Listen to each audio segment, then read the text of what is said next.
obviously this is the issue of the day, because of the idea that the publishers may undertake to do direct licensing not on a one-off basis, which has been done for years. Publishers have always had the right to, well, I shouldn't say that.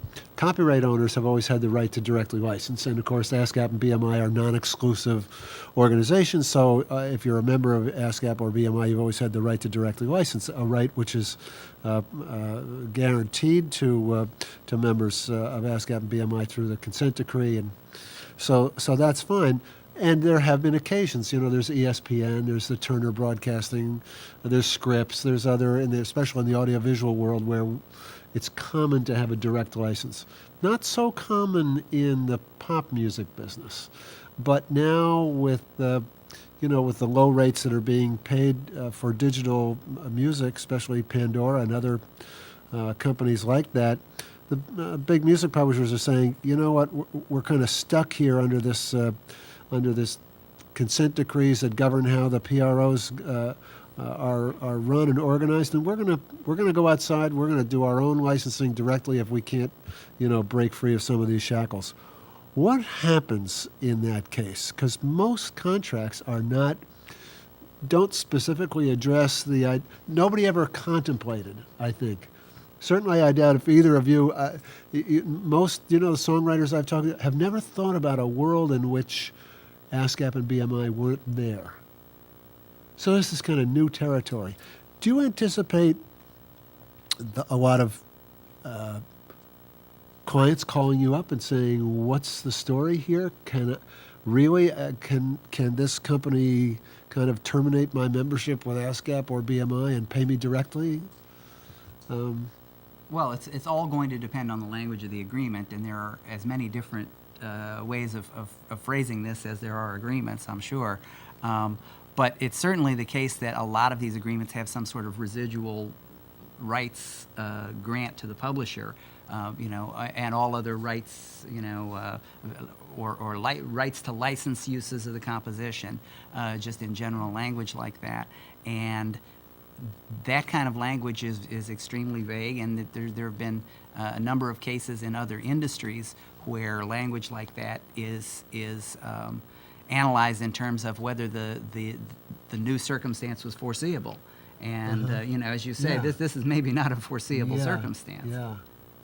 Yeah, that's what occurs to me, is that contracts are negotiated and written under a set of circumstances where we've always assumed that ASCAP and BMI, I mean, it's just, and most songwriter agreements that I've seen actually refer to ASCAP and BMI and say, we acknowledge you're going to get your writer share performing rights from ASCAP and BMI. And then down in, paragraph 97 on page 34, it says, the publisher shall be entitled to any other type of income that we can basically get, and we'll pay you your share. Right. And that's what's being used. I wonder if it's, could there be a challenge, do you think? Or would there be any grounds for a challenge? You're going to tell me it depends on the agreement. And it depends on the specific agreement. I mean, certainly in the record business, this has happened with iTunes in the M&M case, FBT Productions.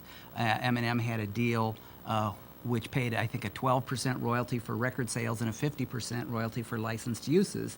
And he was getting accounted to at 12% for record sales for things that were sold through iTunes. And he took that to court, and the court said, no, that's a licensed use. You get a 50% royalty on that. Yeah. Thank you, M&M. Yeah, right. Thank you. Right. And I think to the extent you've got language like that about a licensed use, I mean, direct licensing or through ASCAP and BMI, it's still a licensed use. Right. What does your crystal ball tell you is going to happen here?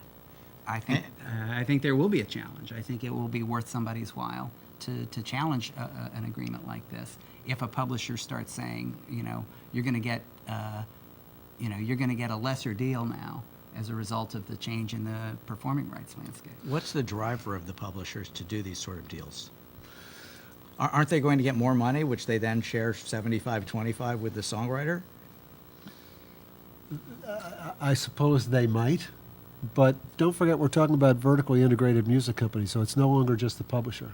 The deal is between a multinational corporation and a music user, and that deal might include mechanical rights, sync rights, performing rights, might include a lot of things. It's probably a catalog deal, so it's going across, 1,500 compositions. So teasing out what an individual writer, and not to mention how many of those tracks might be co-written by somebody who's not affiliated with that publisher. So now we've got a situation where one writer might belong to ASCAP and BMI, and another writer is signed to a publisher who's issuing a direct license. Now that direct license is they're collecting the money for that composition. How's that writer who's still back at the PRO going to get paid? So that's where I think you're going to begin to see some business, frankly, for you guys, because people are going to say, hey, wait a minute, I'm a co-writer on this tune, and yet, this company that I have no contractual relationship with is licensing the tune, and they're supposed to account to me. How do I audit, for instance? Because we haven't talked about auditing, but I think most contracts have a provision where you can, you can go in and take a look at the books of your publisher and make sure that you're getting your fair share. On a catalog deal across multiple rights for both recordings and compositions, teasing out what's going to be the writer's share on an individual track that he's co-written with 5 other writers, that's part of that kind of a deal, I don't see how can possibly be done. And therefore, I don't see how any writer can possibly have any. How do you know whether your royalty check is right or not? Again, I'm playing devil's because I Yeah. really don't understand the outcome of this, and I'm Yeah. not certainly that I understand the driver, and it's fascinating this is going on right now. If you have a co-writer situation, one is signed to Sony, the other signed to Universal, Sony does a direct deal.